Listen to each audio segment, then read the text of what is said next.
Fixing your posture isn't just about what exercises you should do, but also knowing what exercises you should avoid. There are 5 exercises which I often see recommended by prominent doctors and chiros online that, in my view, will only mess up your body and posture if you keep doing them. So I'm going to go through these bad exercises one by one. I will also tell you why they're problematic and what I'd recommend you do instead. Number 1, the row exercise. This can be done using cables or just a band.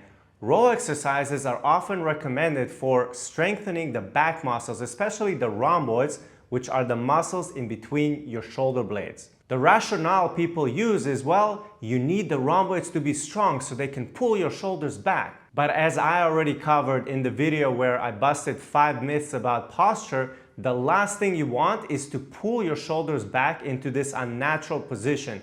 This pull your shoulders back advice is outdated and actually only contributes to a worsening of one's posture and alignment. For good alignment, you need to be able to close the rib cage and feel that your shoulder blades can spread apart rather than trying to pinch them together as you would in a row exercise. The reality is that the rhomboids are shown to be overactive and tight on most individuals, and so you actually want to release and stretch them rather than strengthen them. Here's my favorite way to stretch out the rhomboids and shoulder blade area. Kneel down with one leg 90 degrees and then take the opposite arm and place it across your thigh. Use your body weight to lean forward into the arm to accentuate the stretch even more. Hold up to 1 minute per side. Exercise number 2 to avoid: hip flexor strengthening exercises.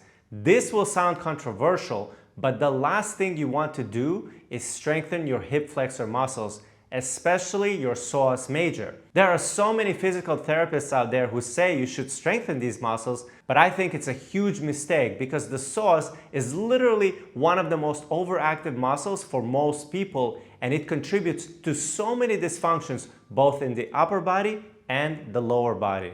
Oftentimes, just sitting for prolonged periods of times will cause this muscle to tense up, so it definitely doesn't need extra exercise. Tight hip flexors are also one of the main contributors to an anterior pelvic tilt posture. And what's not often discussed is that super tight hip flexors will also inhibit your glutes from working properly, which can cause many other issues. And so instead of strengthening this muscle, you should release it. To stretch the psoas, have one leg 90 degrees in front of you and then posturally tilt your pelvis and squeeze the glute on the back leg as hard as possible. You should already feel a good stretch in the front of the thigh, but you can also raise the arms to the opposite side to accentuate it even more.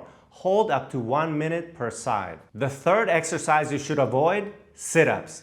Here's the thing. Sit-ups mostly train your superficial ab muscles like your rectus abdominis, the six-pack muscle, but they do a poor job at targeting the deeper core muscles such as the transverse abdominis. And it's these deeper core muscles that provide stability for your spine and improve your posture. Another thing that most people miss about sit-ups is because of the big flexion motion, this exercise oftentimes engages the hip flexors. And as I've already mentioned, your hip flexors are already too tight and need to be released instead of activated even more. I've actually done an extensive video recently on why you should stop doing the sit-ups and what to do instead. The link should be down in the description. Now let me show you an alternative to the sit-ups. This is one of the best exercises to activate the deeper core muscles.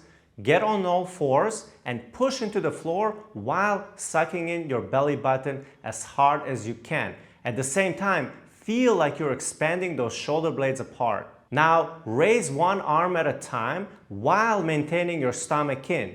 You're doing it wrong if whenever you raise the arm up, your low back starts to sag. Alternate raising the arms up and down for about 45 seconds, then rest and repeat 1 to 2 more times. Before I go to number 4, if you're enjoying this video, give us a like, and also for the best follow along posture exercises, check out Posture Flow app. Exercise number 4 to avoid: calf raises. I strongly recommend you stop doing calf raises right now, or any calf strengthening exercises for that matter.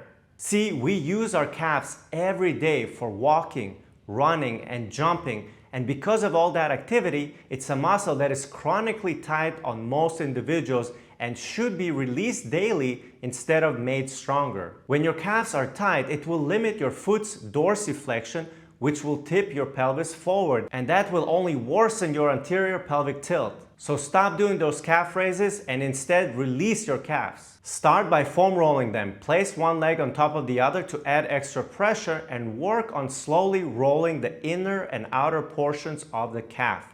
When you feel a particularly tight spot, you can pause and hold on that area to let it relax. After foam rolling, you can follow it up with the downward dog, where you push your heels into the ground and stretch the calves even more. The last exercise you need to stay away from is the shoulder shrugs.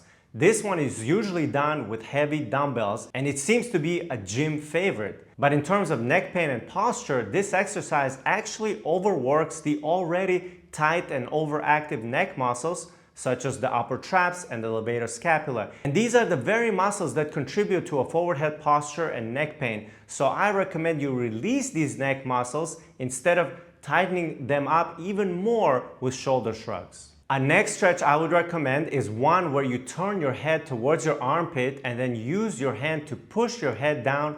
Feel the stretch on the opposite side from the base of your head all the way to the shoulder blade. Hold up to 60 seconds and do both sides. Hopefully these made sense for you. Let me know what you think in the comments below. Also, give us a like and share this video with a friend. Lastly, I'd recommend you watch my 3-part series on what it actually takes to fix one's posture. The link should be somewhere here on the video or down below in the description.